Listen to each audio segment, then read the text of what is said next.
I put out winter decor after Christmas and I have a few bare areas that I needed a little bit of something extra for. And instead of going searching the stores, I thought, why don't I just make something? I had this wonderful set of wooden star cutouts that we offer in my online shop. And then a big transfer sheet that I actually got it several months ago.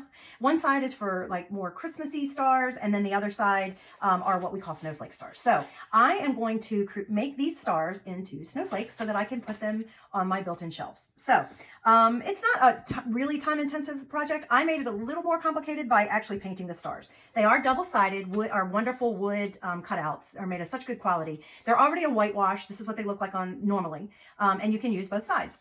I decided I wanted, like I said, it's for my winter decor, so I wanted more of a bluish feel.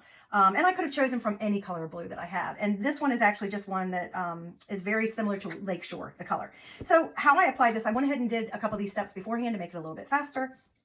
But what I did was I took a baby wipe, and I did show that recently. I took a baby wipe. I took a little bit of the chalk paste. This is just chalk paste. I put it on here and I applied it with the baby wipe. So it's almost like it's a stain. Once that was done, I distressed the edges a little bit. I just took my sanding block and I went around the edges just to kind of show a little bit more of the white. And you can see they're each a little bit different, and that's fine with me. All snowflakes are different anyway, right? But they're all a little bit different in how they turned out, depending on the grain, depending on how much paste I used. And when I say paste, it's just wet chalk, guys. It's wet chalk. And I just used the baby wipe to apply it. And then I put a layer of wax on top of it. We have a surface wax that we usually suggest, especially if you're doing on wood, but then also if you're doing on a painted surface, like with chalk paste, because that way it won't come off on your transfer. So let's go ahead and get started. I'm just going to keep it really simple. I'm going to use my shimmer silver, and I'm just going to use just that one color on all of them because I want them to be fairly uniform, even though they have a different design on each one. I've cut the transfers out already, marked my backer sheets, and I am going to fuzz them just a little bit because they're brand new. I haven't used them before, and I want to make sure just a little bit though, because I want to make sure they grab a hold of my stars. Since it's a cutout, sometimes you don't get as much area covered. So this one's actually pretty significant. So I'm only going to fuzz it a little bit, maybe once or twice, and that's just adding fuzz to the back of it.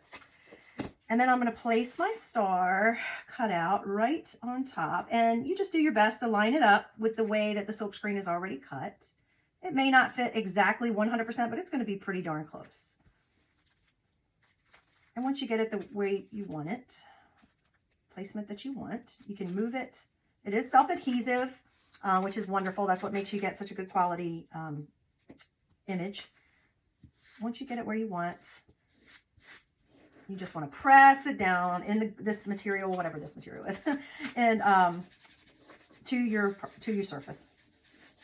Okay, let me lift that up so you can see it. So you can see through to the blue. And again, this is going to be very subtle. I want it to be just kind of shimmery, but that feel of winter. And I'm just going to take one of my small squeegees, my paste right directly out of the jar, and apply it to the silkscreen area. A little messy, a little bit of a messy crafter. It's okay. It's just chalk paste. It washes right off of my clothes, of my hands, of my transfer, of my squeegee. It'll all just wash right off. Now, as far as on the surface, once it dries hard to the touch in about 5 minutes. And it won't just wash off at that point. I have to make it come off if I want it to come off, which I don't. I don't anticipate needing to reuse this star for any reason. If I did, I'd just sand it all off and start again. Whoops, my corner. I've got all these extra pieces. If you don't like that, you can always trim that around. Doesn't matter. As long as you have enough to put it back on your backer sheet. And this is the shimmer. I love the shimmer. I thought about using my shimmer frost, but I wanted it to show up just a little bit better than that. I was afraid the frost would be a little bit too hard to see. And I'm just pulling off any extra. I don't need it. I'll set that aside. And this one is done. Let's pull it off. Ta-da! Can you see? Isn't that pretty? I think it's very pretty. I don't know if you can see the shimmer or not, but you can at least see the image of the snowflake. So I'm going to set that one aside and let that dry. I don't want to touch it. Got a little wipe over here for my fingers. And I'm going to put this on my little dry-in pad and spray some water on it, keep it moist so I can get it to the sink. And move on to the next one. This one has a little bit more silkscreen area, as you can see, than it does the actual material. So I'm not even going to fuzz this one because I want to make sure I get really good contact where I do have the material. and just play with it. Get it to fit on there the best you can. I could have done this in red and white, green and white. I didn't have to do blue. I just thought the blue was what color is going to look nice in my area. I have a lot of blues and grays in my living room area, and especially right now it's white and blue and gray. Just a hint of silver here and there.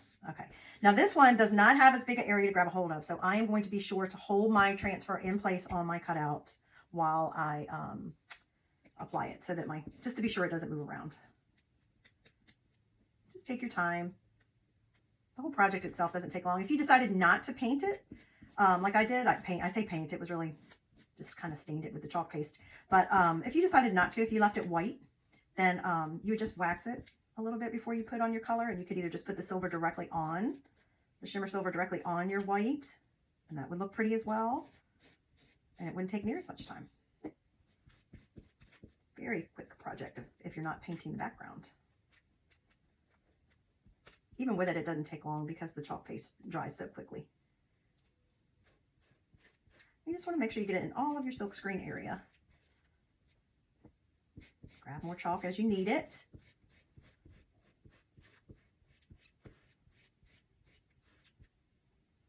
I also actually took this size one. I'm pretty sure it was this one. It wasn't my largest one. This size, and I applied it to a sweatshirt for my daughter. And I used my silver ink. I have ink, so she'll be able to wash it. She just had a blue sweatshirt that was plain crew neck, and she said she doesn't wear it a lot, but she thought if it had something on it, she would wear it more often. So she picked out this star snowflake design, and I inked that on there. And then I let it dry 24 hours and then heat set it and shipped it off. It was already a sweatshirt we had on hand. We didn't even have to go buy one. It was just one she had that she felt like she wasn't wearing very much. We'll give her a nice, cozy winter sweatshirt.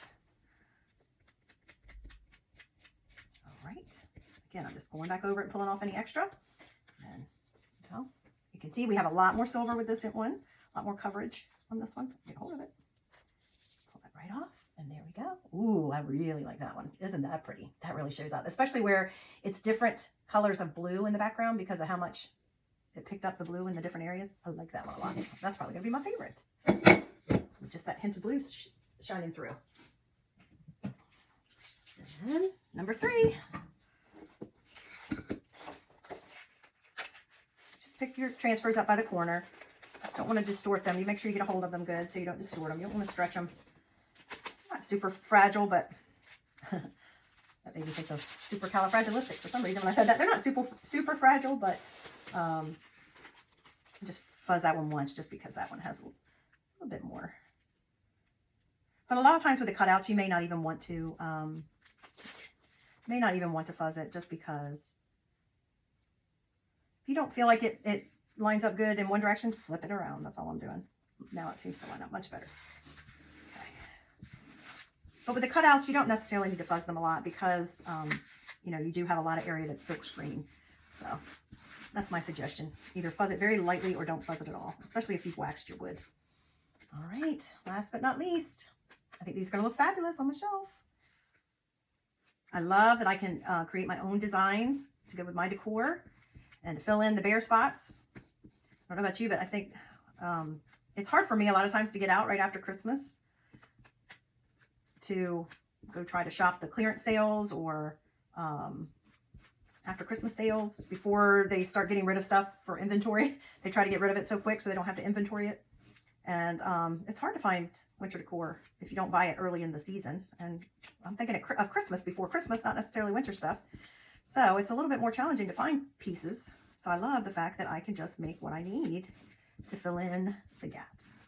I haven't even had a chance to get to the thrift store, which I usually can find some things there. You know, as people are packing up and putting things away after Christmas, a lot of times they are, you know, getting rid of things. And that's when you could go to the thrift store a lot of times, or consignment stores, and find some goodies. But I have not even been able to get to those this year.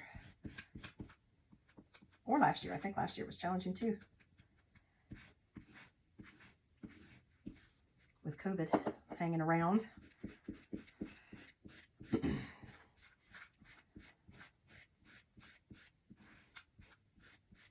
Now you'll notice with the shimmers that they are a little more sheer than the normal chalk paste. The ink is the thinnest. You can feel how easy and thin that goes on when you're using our ink. And that's what you want, is a nice thin layer of that. With the chalk paste, it's usually a little thicker. Feels kind of like yogurt or frosting consistency. But then the shimmers are a little bit more sheer than that. So they're kind of in between the two. Because you can feel the grit of whatever makes them shimmer. But they're not as thick as the regular chalk paste. But they're my favorite. Every color so far. All right, I'm just going to pull off any extra.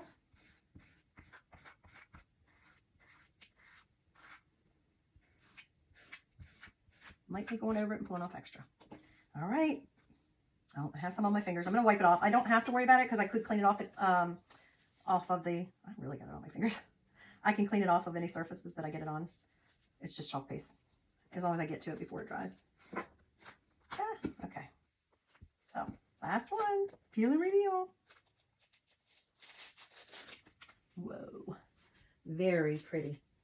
Very pretty. Look at that, guys. Isn't that beautiful? Ooh, I like that one too. I don't know. I'm not sure which one's my favorite. This one or the middle one might be my favorite, but let's look. Isn't that beautiful? I love how the different color hues of blue show through. Love it. Awesome. It's so exciting. Didn't take me long to do this. It took me longer to get the time to do it, but it didn't take me long to do the actual project. Look at this beautiful trio. Can you see it? There we go. Ta-da. How awesome is that going to look? So I'll just set them up like this on my shelf. My built-ins, right? And just kind of arrange them fun like that. You could put them on a tray if you wanted to. Even a mirrored tray would be kind of cool. I think I do have a mirrored circle mirror. Maybe I'll put them on that. Of course, I'm not sure which shelf I'm putting them on if you'll be able to see that, but I think they turned out great. What do you guys think? I hope you liked them. That's it. That's just a fun, quick, and easy project. And remember, I still have the other sides available.